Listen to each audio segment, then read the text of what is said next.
বাইরে তখন কালবৈশাখী ঝোড়ো হাওয়া আর বৃষ্টির তাণ্ডব চলছে। জানালার কাঁচগুলো বাতাসের ধাক্কায় থরথর করে কেঁপে উঠছে। সৌভিক আর তার বউ তানিয়া এই পুরনো ডুপ্লেক্স বাড়িতে মাসখানেক হলো শিফট করেছে। আজ বিকেলে স্টোররুম পরিষ্কার করতে গিয়ে সৌভিক একটা ভিনটেজ ক্যামেরা খুঁজে পায়। বেশ ভারী মেটালিক বডি, তবে লেন্স যেন কেমন অদ্ভুতভাবে চকচক করছে। তানিয়া তখন ড্রয়িং রুমে বসে ল্যাপটপে কাজ করছিল।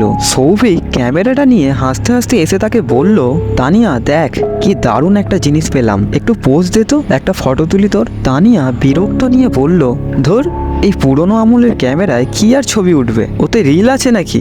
সৌভিক ক্যামেরাটা ঘুরিয়ে ফিরিয়ে দেখে বলল, আরে হ্যাঁ, ভেতরে একটা অদ্ভুত রঙের রিল লোড করা আছে, দাঁড়া একটা ট্রাই নেই। সৌভিক লেন্সটা তানিয়ার দিকে তাক করে ক্লিক করলো।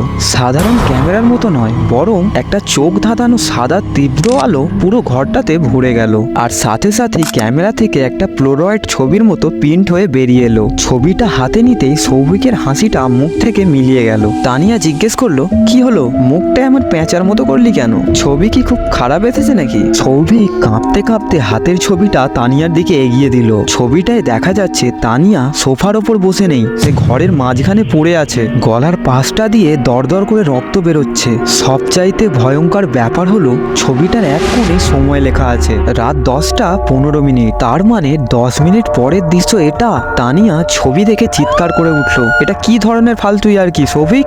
সৌভিক ঘামতে ঘামতে বলল, না তানিয়া, এটা ইয়ার্কি নয়, আমাদের এক্ষুনি এই বাড়ি ছেড়ে বেরিয়ে যেতে হবে। এই ক্যামেরাটা কোনোভাবে ফিউচার দেখাচ্ছে। ওরা পাগলের মতো মেন দরজার দিকে দৌড়ে গেল, কিন্তু দরজাটা কেউ যেন বাইরে থেকে লোহা দিয়ে আটকে দিয়েছে। অনেক ধাক্কাধাক্কি করেও খোলা গেল না। ঠিক তখনই ড্রয়িং রুমের সব আলো দপ করে নিভে গেল। লোডশেডিং। বাইরের বর্জ্যপাতের আলোয় সৌভিক দেখলো সিঁড়ির ওপর একটা কালো ছায়া দাঁড়িয়ে আছে, তার হাতে লম্বা একটা ধারালো অস্ত্র। সৌভিক তানিয়াকে জাপটে ধরে অন্ধকারের মধ্যেই তাদের বেডরুমের দিকে ছুটতে লাগলো, কিন্তু তানিয়া ভয় পেয়ে সিঁড়ির কাছেই আছাড় খেয়ে পড়ে গেল। ঘড়িতে তখন 10:12। হাতে আর মাত্র 3 মিনিট। সৌভিক মরিয়া হয়ে ভাবলো, খুনিটা কে, একবার দেখতেই হবে। সে পকেট থেকে ক্যামেরাটা বের করে অন্ধকারের মাঝে সিঁড়ির দিকে লেন্স তাক করে ক্লিক করলো। সেই তীব্র সাদা আলোয় সে যা দেখলো তাতে তার গলা শুকিয়ে গেল। খুনিটা আর অন্য কেউ নয়, সে নিজেই। ছবিটা বেরিয়ে এলো। ছবিতে দেখা যাচ্ছে সৌভিক একটা ভাঙা কাঁচের টুকরো নিয়ে তানিয়ার ওপর ঝুঁকে আছে। সৌভিকের চোখগুলো হঠাৎ রক্তবর্ণ হয়ে গেল। তানিয়া মেঝেতে বসে কাঁদতে কাঁদতে বলল, সৌভিক তুই আমার দিকে ওইভাবে তাকিয়ে আছিস কেন, কি হয়েছে তোর? সৌভিক বুঝতে পারলো তার মাথা প্রচন্ড ঘুরছে, তার শরীরের ভেতরে কেউ যেন ঢুকে পড়েছে। ক্যামেরাটা আসলে শুধু ফিউচার দেখায় না, ছবিতে যা দেখা যাচ্ছে সেটা ঘটাতেও সে সৌভিককে বাধ্য করছে। তার হাতটা নিজের অজান্তেই পাশে পড়ে থাকা একটা ভাঙা কাঁচের টুকরোর দিকে এগিয়ে গেল। ঘড়ির কাঁটায় যখন 10:15 ছিল, বাইরে একটা প্রচন্ড বাজ পড়ল। ড্রয়িং রুম থেকে একটা চিৎকার শোনা গেল, তারপর সব চুপ।